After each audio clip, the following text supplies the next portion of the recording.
guys, Stork04 here. I decided to do Borderlands today. It's a fun one. I've always heard people say it's amazing and it's fun. I think I bought the first one and I tried playing for like 2 or 3 days. Um, it seemed awesome, but I just didn't have enough time to play it at the time, so I just walked away from it.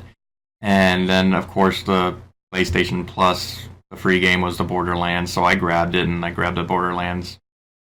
And my friends told me to start with the second one, which I did, and I would say that's a fair thing to do.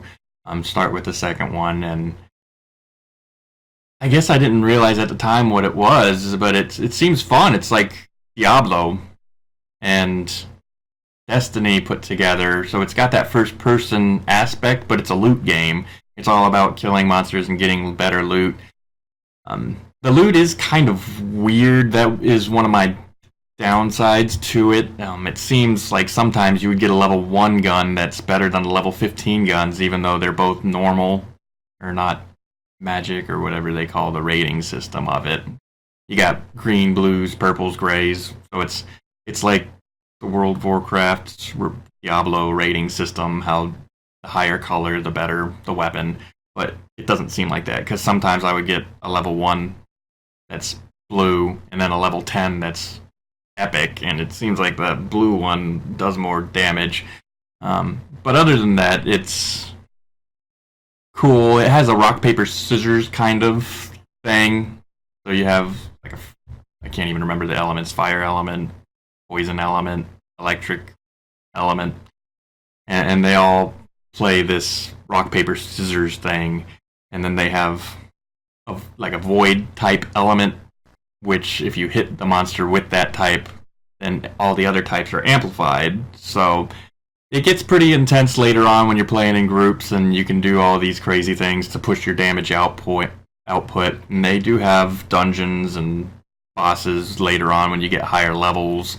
And just like in Diablo, you play through the whole game on normal, and then you can play through in hard, and then you can play through in as hardcore or whatever. So it's got that same layout. And it's also got like the World of Warcraft feel. So it almost is like Diablo and World of Warcraft put together, and Destiny.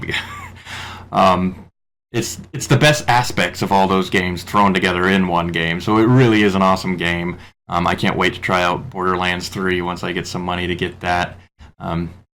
But like World of Warcraft, it has a skill tree, and there's 3 different specs you can have for each different class.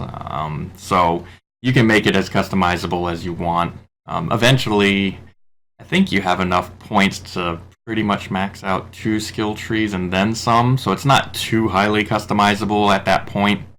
When you're leveling up, it's customizable, but there's always a point where everybody just uses the cookie cutter things anyways, but it's like that with every single game, except for Path of Exile. But this, you can't blame them too much for doing that. So it's fun to level up. Once you get to the max level, you can have, I don't know what they call them, even higher levels. So like 70 would be the max, but you can get like 70 at a difficulty of 1, 70 at a difficulty of 2, 70 at a... I haven't gotten to 70 yet. I'm only like 45, so I haven't gotten to that yet, but seeing other people talk about it, and it seems like even when you get to max level, there is more content.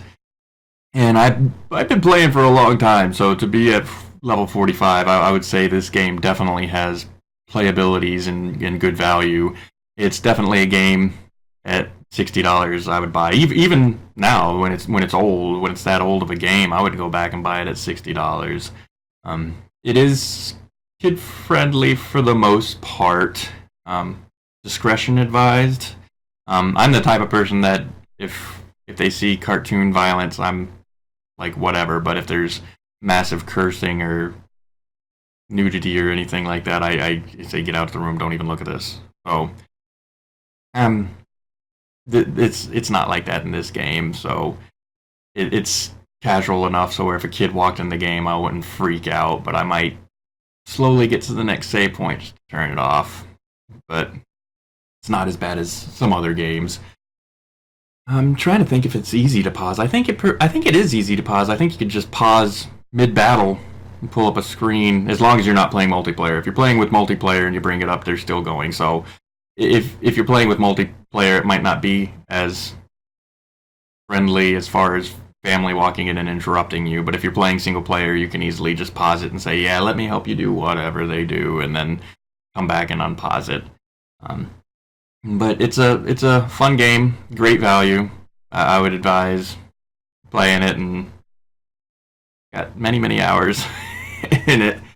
And thank you guys for watching. If you enjoyed, just hit the like and subscribe button. Thank you.